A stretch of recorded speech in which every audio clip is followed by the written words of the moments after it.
Hello everyone, you are listening to the video at Summary Version channel, sharing the quintessence lessons drawn from good books. Dear friends, we have learned about Buddhist teachings, karma yoga lifestyle, and stoicism. Today we will learn together about another way of life that also carries the truth of the universe and the ability to liberate the human soul, which is the philosophy of life of the Toltec people. This will be through interpretation in the book The Four Agreements by author Don Miguel Ruiz. This ancient wisdom comes from an ancient civilization in southern Mexico. The Toltec people are not only an ethnic group but also represent a philosophical and spiritual tradition, deeply with the aim of looking back at reality. From here, break the psychological limitations imposed by society and achieve personal freedom, harmony, and live true to one's own nature. This hugely popular book has sold over 12 million copies and been translated into 46 languages worldwide, and has been on the New York Times bestseller list for over 8 years. And today is still loved and read by many young people. Now we will learn together about this ancient philosophy through 4 commitments, also known as 4 agreements, so that we can live more freely and create a dream. This dream of reincarnation is the most beautiful and meaningful. First commitment to yourself, choose positive words.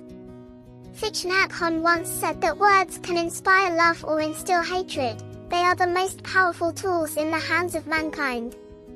Words are more than just sounds, they are the wonders of nature that enable humans to communicate with each other. And not only do we communicate with ourselves, but language also contributes to creating a life, a community, a country, a world, bad or good. The words we use not only shape our thoughts, not only do they shape our emotions, our personality, and our energy, but it also determines our destiny. But let's take a look back at how we use language with ourselves throughout your life. First of all, with yourself, do you often use positive language to talk to yourself? Or do you often use negative language like, I'm so fat, it's scary, I'm so bad and feel I am so useless, no one loves me, my fate is so unfortunate, I feel disappointed in myself, I am always sick, I must have been born to pay off my karma in life. If you find yourself in negative self-talk like this, you are using the most powerful tool to destroy your own life. Louise Hay, a pioneer in the field of self-healing, author of many famous books, has said that the way you talk to yourself is how you shape your life. If you speak loving words, you will reap love. If you criticize, you will reap pain. Words have the power to lead you to live your whole life, so always be careful what you say to yourself. Be careful not to get caught up in false limits that may be labels or assumptions, quotes, accusations that adults have unintentionally or intentionally insinuated into you, and silently exist until now, blocking every beautiful path that you can walk on and shine. Or maybe even now, the people around you, the boss or co-workers who hate you, even people who don't know you can give you harsh judgments, negative beliefs about ugliness, bad things happen to you, and you unconsciously believe them and shape your own thoughts and beliefs. So, as Ralph Waldo Emerson once advised us, watch your thoughts, they will become words. Watch your words, they become actions. Watch your actions, they become habits. Watch your habits, they become character, and watch your character, it will take charge of your own destiny. To break free from the curse of negative thoughts and words you have consciously or unconsciously chosen for yourself, make a commitment to come to terms with yourself, that always choose to use positive language because you are worthy, you deserve to be loved, you are wonderful, and always good. You can conquer anything you want, and you deserve to live life the way you want. This is not a way to blindly delude yourself or distance yourself from reality, but a way for you to rebuild your own life from the simplest, but most powerful tools that make the biggest decisions to the quality of your life experiences, because positive words will create corresponding reactions. If you keep believing negative things about yourself, everything you do, no matter how small, will be always aiming to prove that negativity in you drags you deeper into the next failure, unhappiness, and sadness. Look at the way you use words with people around you, the way you communicate with them, judge, and think about them. Remember the last time you were angry with someone, how the words you said in anger hurt the other person. How stupid you are, I can't let go of you, why are you so cowardly, meeting you is really bad luck for my life, you are a bad person, you don't deserve it, etc. Those words are definitely like a knife cutting into the listener's heart, but it doesn't stop there, it also comes back to you, hurting yourself without you knowing it. You think that pouring the poison of negative emotions on others in the heat of anger will help you release it, but those bitter words will burn you, draining your own energy and attracting more of the same negativity. They can also destroy a relationship like death. Seneca once said that our words are a mirror of ourselves. When you speak cruel words, you will receive cruelty in return. So, be careful with the words and thoughts you give to others. Don't let it be tinged with negativity, judgment, criticism, or disparagement, especially the habit of gossiping. To entertain anyone can become the main character and the villain of gossip, whether it is relatives, neighbors, and even people we do not know. Knowing that public judgment seems to have become ingrained in our habits, and just spreads like a virus that corrodes the very souls of those who take pleasure in it. You see others and life in a negative, distorted way through one-sided, annoying eyes. Open up the goodness in you. It also makes you have unnecessary prejudices towards others. Remember, never get to know someone through the mouth of another person. Always try to avoid saying no to frivolous gossip. Gossip affects your own mind and balance of soul. Be like a candle that can light thousands of other candles, with every word you say carries the positive energy you give to others. No matter who they are, how they live, how many flaws, or even how they treat you, you will be able to spread the light of love and faith. Maybe it can save souls that are falling into despair. Like the poet Maya Angelou once said, every word, every sentence, has the ability to create the world. Speak as if every word you utter has the power to transform your life. Words give you freedom and can also be like 1,000 bars to imprison you. The choice is yours. However, simple, but not easy to change instantly, although not easy, but you can definitely change slowly. Commit to yourself to practice positive words from your thoughts and words, and gradually change both your energy. Always observe yourself, everywhere, you will have many mistakes and stumbles, but with commitment, you will gradually be able to change, you will really turn the direction and destiny of your life. Your life becomes better, like the author Inon Casuo, like a whole life, but always keep in mind that good thoughts create positive energy, create altruism, nourish a pure soul, and change the flow of karma, fate, and life. From there, it turns to bring success and happiness to a person. Next, commitment. Second, do not let soul be moved by annoying looks. The book The Courage to be Disliked once said that you do not live to meet other people's expectations, and other people do not live to meet your expectations. If you are always worried, concerned, and swayed by words, criticism, comparing yourself to other people's expectations of you means you are letting other people control your life. You know, this truth is simple, but it is very difficult to escape its grip because we have grown up and gradually become ingrained in the vortex of recognition. You often worry about the judgments of those around you, first your parents and relatives, then your friends, colleagues, superiors, and then older. The whole society, even myself, have been upset and cried many times because of the annoying judgments and attacks. But really, when I think back, the person who said those words was actually just being mean, wanting to express their unmet needs in an unpleasant way, and that is to attack others. You need to understand that what others say about you is not really the truth about you, but it only reflects the perspective of others, which is also distorted by their own prejudices, experiences, and thoughts, along with their own negative emotions. If you let your mind be swayed by those words, not only do you lose your freedom, but you also tie yourself to the limits set by others, adding to your troubles, and living a life of constant inner turmoil.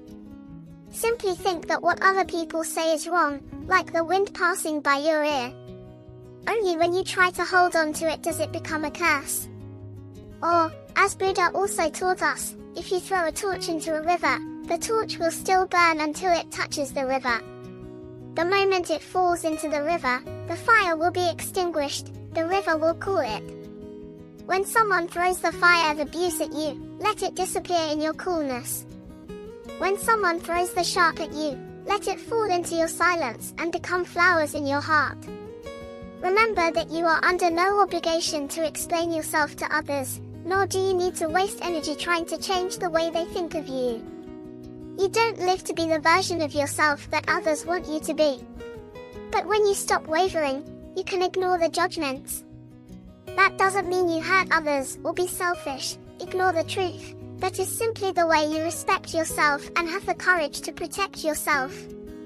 As long as you understand yourself, the values of life that you pursue, and focus on living up to those good values, instead of constantly trying to fix yourself according to other people's judgments, then you will no longer feel hurt by other people's criticisms, judgments, or the way they treat you. Live as yourself freely with an open heart, but no longer wavering before countless compliments and criticisms. As the Master once taught, don't let compliments flatter you, and don't let criticism bring you down. Keep third commitment, balance, don't get drowned in your own assumptions or inferences. This mistake is probably one that we all make often. We often just see what we want to see, hear what we want to hear, then make our own assumptions based on what we hear and feel, and end up imposing our interpretations on others, and causing distress for yourself. For example, recently you see your lover is indifferent, less interested in you, less texting, and less seeing you. You start to guess and deduce that he no longer loves and cares for you. Worse, is it speculation, or he has someone else? Then you are immersed in the terrible scenarios in your own unrealistic imagination and torment yourself instead of sharing your thoughts frankly with your lover to receive similar reasonable explanations. In relationships between husband and wife, parents, and children, the closer the relationship, the more we expect others to understand and guess our thoughts and desires. And then, time and time again, you sulk, act silent, even get angry because your spouse, or children, or parents do not understand, do not sympathize with you, and do not meet your needs properly. You need to understand that other people cannot be omnipotent enough to understand what you think and want. If you yourself do not speak up, in many other cases, guessing or inferring will also cause you to fall into endless dramas. Suppose you think that your love and efforts can make your husband change for the better, or he will love you forever as passionately as at the beginning. Then when life comes to a stage that forces you must face reality to know that no one can change others, and passionate love will also come to an end and move to a new stage. So that you fall into the victim mentality, blaming the other person, and suffering in our own choices. We also realize that our mind's speculation and conjecture about anything in the future will always make us suffer. Like Seneca once said, we suffer more in our imagination than in reality. You are sick, but maybe because of too much anxiety, you make up your own mind and scare yourself, I'm seriously ill. Even if your child has cancer, it may be a common cold, but you exaggerate it into a dangerous disease and constantly obsess about it. The truth is, you will not be overwhelmed by what you have to go through, but often by the way you think about it. Remember, the sensitive mind is like a glass, worries are the scratches on it that prevent you from seeing reality clearly. Stop guessing and worrying. Instead, first, be open and honest in sharing your views, instead of imposing or speculating. Humans are superior to all other species because of their ability to communicate. Make the most of this. Don't be afraid or shy to keep quiet, assume, or guess, and then cause all kinds of unnecessary misunderstandings. Second, learn to observe more so that with any person or situation, you can see reality through the clearest, most objective, and optimistic lens. Be more tolerant, and finally, Learn to accept all the risks that may happen in life because you can never control the future, but can only control the present. Here, I have a small message. Although it is not in the philosophy of the Toltec people, the meaning will be similar, which is to escape being controlled by anxiety too much. You should meditate every day. Meditation will help you calm your mind, observe the chaos of the mind, separate yourself from the wandering thoughts in your head, and gradually change to master your own thoughts instead of letting it scare you and create fear. And eventually commitment. The fourth ending is to try your best with all your heart. The author has said that as long as you try your best, that is enough. Whether you are healthy or sick, in anything, as long as you do your best within your ability, you will have no more self-judgment, no more feeling guilty, blaming, or punishing yourself for failure, no more feeling pointless, always having to force yourself when you have always tried your best. Especially in work, you will definitely get the results you deserve. But if you are not lucky, there is no need to regret because you have tried your best within your own ability. You need to believe that when you don't give up and keep trying, one day fate will bloom.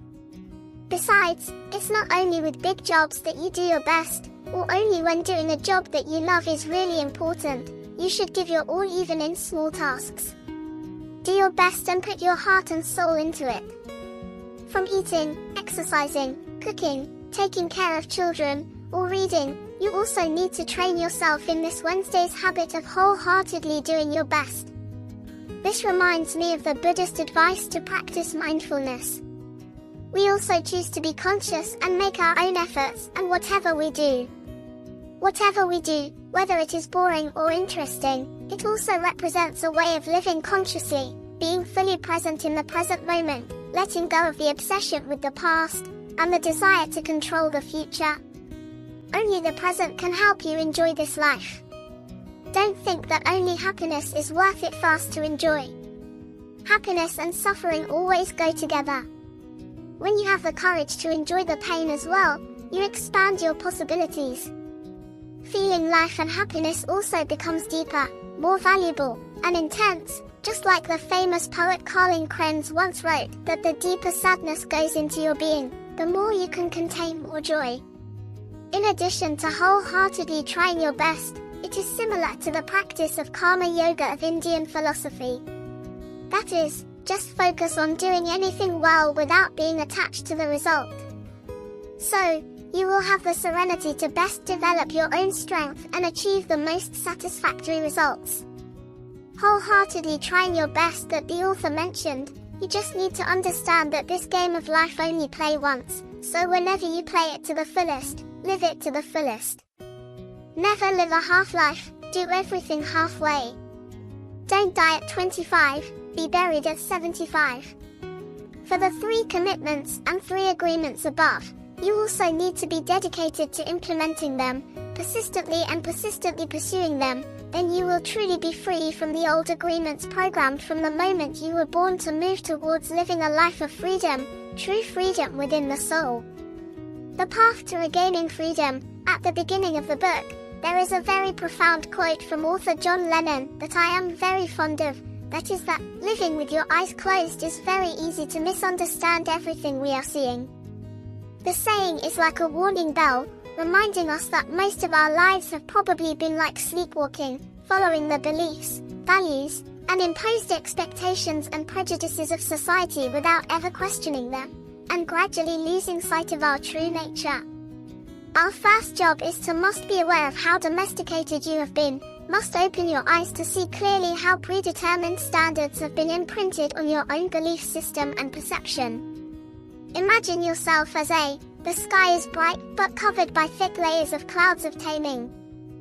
Your job is to remove those layers of clouds so that the true light within you can shine through. The second step you take is, get a pen and paper, or you can write down in the comments section below all the inherent beliefs that are controlling your life, from the concept of success or failure, about love, about appearance, about work or finance. And even, it's all about how you've been indoctrinated into those beliefs, by how often you bring them into your life, and how deeply they affect you. The belief that you can't hide your success is what you are. People who fail and are divorced are not good enough. An ugly appearance is the biggest disadvantage. Manual labor is not valuable. If you are in a difficult situation, it is impossible or very difficult to succeed, and so on. Take notes. Any belief that you realize is corroding your mind and destroying your soul needs to be broken, and the full commitments and full agreements above are the strong pillars for you to break the limitations of that false belief. Live your true life. And one last important message from the author is to live with all the love.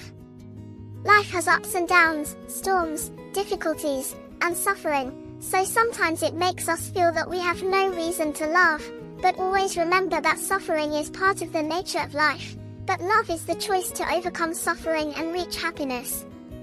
So, send love whenever you can, not only to people, send your love to the trees, to the earth, to the Mother Earth, walls, stones, rivers, wind, moon, stars, and all of humanity.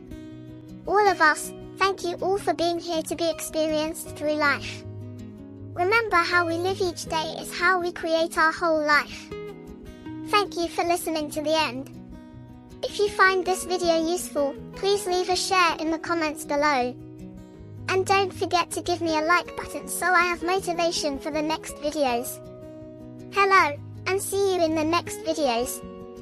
And please consider subscribing to the channel so you don't miss out on more valuable content.